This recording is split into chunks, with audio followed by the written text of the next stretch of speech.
21वें श्री श्याम वंदना महोत्सव का आयोजन। बाबा श्याम के समक्ष सजी 56 भोग की झांकी। चढ़ावा राशि परोपकारी कार्यों में खर्च की जाएगी।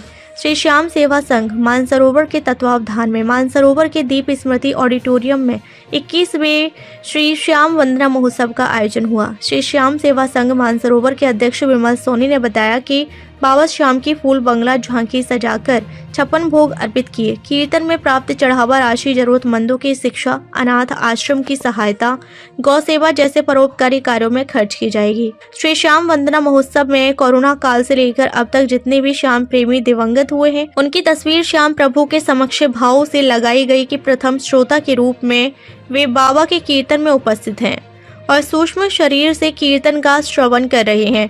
श्री श्याम वंदना महोत्सव में बाबा श्याम के श्री चरणों में रखी श्याम ध्वजाएं और मोरछिड़ी भक्तों को प्रसाद रूप में भेंट की। बाबा के दरबार में भजन गायक रेशमी शर्मा, संजय पारेख, निशा गोविंद शर्मा, गोपाल सैन, सागर शर्मा, आदित्य छिपा, शैली शर्मा, राज राठौड़, कविता चौधरी और संगीतकार आकाश भजनों से बाबा श्याम को रिझाया। इस अवसर पर मंदिर कमेटी खाटू श्याम जी से पूर्व मंत्री श्याम सिंह चौहान, काले हनुमान जी के महंत गोपाल दास महाराज, चांदी की टकसाल सालासर दरबार से जय पुजारी, हाथोस धाम से श्री बाल मुकुंदाचार्य महाराज ने आयोजन में शिरकत की। आपने देखा होगा कि श्याम जगत में ऐसे कई वरिष्ठ श्याम प्रेमी थे जिनका देवासन कोरोना के बाद में हुआ है। किन्हीं का 6 महीने हुआ है, कुछ का साल भर हुआ है, लेकिन कुछ क्षण तो याद रखते हैं, कुछ दिनों तो याद रखते हैं, लेकिन उसके बाद में भूल जाते हैं। हमारा प्रयास ये है कि ऐसे लोग जिनकी 20 मार्च 2020 के बाद में मृत्यु हुई है, ऐसे सभी लोगों को आज हम उनकी एक तस्वीर लेके आ रहे हैं। उनके परिजनों को बुलाया है और अगर परिजन बाहर के हैं, नहीं आ पाए, तो उनकी तस्वीर हम घर तक पहुँचाएँगे और उनको बिठाकर दरबार में भजन सुनाएंगे। और ये पूरे हिंदुस्तान में और विश्व में एक संदेश देना चाहते हैं कि जब तक श्याम प्रेमी जिंदा रहता है, वरिष्ठ कार्यकर्ता जिंदा रहता है, तब तक हम उसको पूजते हैं और मरने के बाद में उसको कोई ध्यान नहीं देता है। एक संदेश है कि मरने के बाद में भी वो पूजनीय है और जिंदा है तब तो हमारे पूजनीय लोग हैं। ऐसे लगभग 43 लोग हैं। इसमें आपको मैं विशेष बात बताऊँ, इसमें जो श्याम जगत के शीर्षस्थ हैं, हमने उनको भी याद किया है।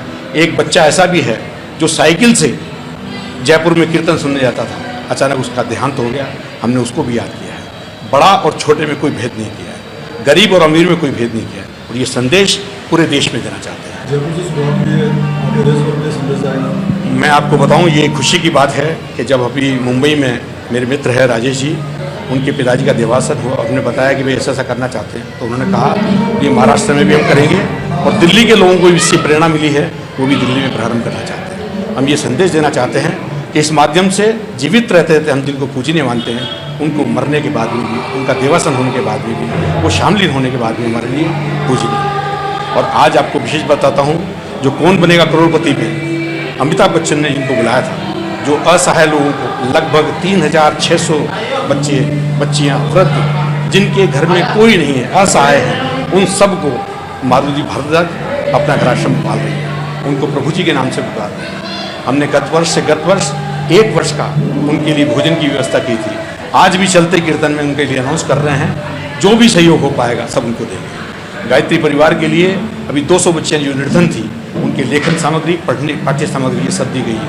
हमको जब ये पता लगा कि ये बच्चियाँ केवल इस कारण से शिक्षा ग्रहण नहीं कर पा रही है क्योंकि वह लिखने के लिए कॉपी नहीं है, पेंसिल नहीं है, पढ़ने के लिए किताब नहीं है, तो ऐसा संदेश देना चाहते हैं कि कोई भी हिंदुस्तान में शिक्षा से वंचित नहीं है। मेरा नाम विमल कुमार सोनी है और श्री श्याम सेवा संघ में अध्यक्ष के रूप में कार्य करता हूं।